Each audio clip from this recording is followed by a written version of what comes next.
Welcome back to the next edition of Bollywood Gossip and Movies with Manjusha. And she is going to give us what is going to happen and what has already happened in Bollywood this week. Starting with one of our favorite or not so favorite stars, Salman Khan. Of course, Salman Khan is at it again. As always, he's in a bit of trouble. This time with his dear friend and director, Sanjay Leela Bhansali. If you remember, they both had signed up for this movie called Inshallah with Alia Bhatt. It was supposed to be a romance. And now there's been a fallout. And I knew there was trouble in paradise when Salman Khan tweeted saying that the movie has been pushed on Eid 2020. Inshallah will not release, but there will be something else for you. So that was the first indication that things were not going right between Sanjay Leela Bhansali and Salman Khan. And very soon, reports actually emerged saying that he did not like the script that Sanjay Leela Bhansali had in mind. He wanted the climax to be changed. Now, if you remember, during Hum Dil De Chuke Sanam days, when Salman was not as big a star, he wanted the climax of that romance, that love triangle, to be changed. Aishwarya's character was supposed to walk away with Ajay Devgan. That's what Sanjay Leela Bhansali wanted. But Salman thought it would be better if Aishwarya came to him instead of to Sanjay, to Ajay. And Sanjay just held his ground, said no, nothing doing. The climax is going to remain unchanged. And now, but Salman now is a bigger star. He survived in the industry for 31 years. Today he just tweeted about completing 31 years in the industry. So he has so much clout. So now I think he is in a position where he can say change the ending. Yeah.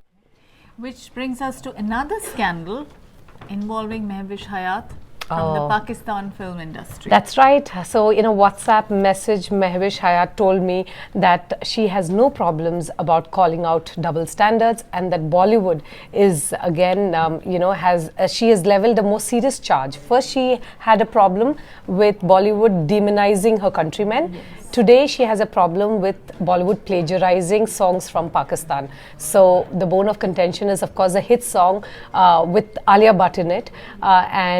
It's called Prada, where we see Alia Bhatt in designer goodies really dancing and shimmying her way into people's hearts. And she is like, this is a copy of Vital Signs, popular Pakistani band's work, 1990 hit. So it's very funny. And she's like, I'm going to call them out no matter what, even if it means that my popularity in India does not rise. And surprisingly, she also called out Shah Rukh Khan and his web series called The Bard of Blood, where we have Imran Hashmi playing a raw agent in Pakistan. So she had a problem with that as well, saying that again you are villainizing Pakistan and this is not good. Speaking of fraud and accusations, there have been a lot of accusations against the South Indian movie star or the superstar Mohanlal. That's right, Mohanlal. Again, I don't know why is it that Mohanlal always puts his foot in the mouth. His intentions were very noble, I must say. If you go to his blog, you'll find a video message where he talks about how important is it to conserve the environment, and how Kerala floods should not happen again. There must be cities prudent planning. So his intentions were noble, but then you had a section of his fans trolling him mercilessly and calling him out for double standards. The reason being, Mohanlal is not just one of the biggest stars of Malayalam industry. He's got a business empire. He's the owner of restaurant chains. He's got theatre complexes called the Ashirwad complex in several places in Kerala, and he owns so many buildings. So he's responsible for apparently flattening out land, bringing rice fields to the ground. So when it comes to ecology, he's not the one to talk. Surprisingly, he also has elephant ivory tusk at his home. In 2011, when income tax authorities raided his home, they found a tusk, and it's wildlife contraband. So there was this whole debate about how does this superstar get away with having these wildlife restricted products in his home. But now apparently it's returned to the wildlife department, but coming from him, it just speaks, it's just like double standards. I think the duplicity is what got fans. Yes, and they're trolling him mercilessly. You must read the comments. We have a story where we have listed out, we have translated all the Malayalam, and they're very sarcastic, I must add. One thing about Malayalam fans are they're quite sarcastic. That's what they do best. So some of the comments are quite vitriolic. So have a hard stomach. If Mohanlal is reading it, then perhaps he might think twice about posting any message that seems even remotely like double standards. Henceforth, hopefully. Yes. And that brings us to some good news, which is Shabana Azmi is in town. That's right, she is in town to celebrate her father, Kaifi Azmi's 100th birth anniversary. And it's an event called Mehfil-e-Urdu that's happening at the Sheikh Rashid Auditorium at the Indian High School. So if you want tickets, all you need to do is, it's a free event. So go register, and if you like to hear Urdu poetry and you want to see Shabana Azmi, a national award-winning actress, and Tanvi Azmi, her sister-in-law, along with actor Kanwaljit Singh in action, then just go to Sheikh Rashid Auditorium, register yourself.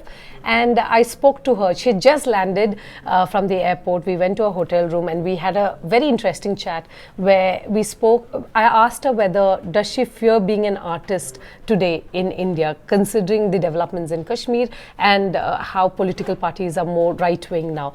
And she was like, India, there's no way she has any fear. She feels that India's democracy will always shine, irrespective, even if there's a slant towards the right in the political narrative. So we have, she is saying that India can be democratic and secular all the time. There's nothing to fear. Countries like US and France are also going right-wing. So it's only natural that after 33 years, things will swing back to the left. So she's an eternal optimist, she told us.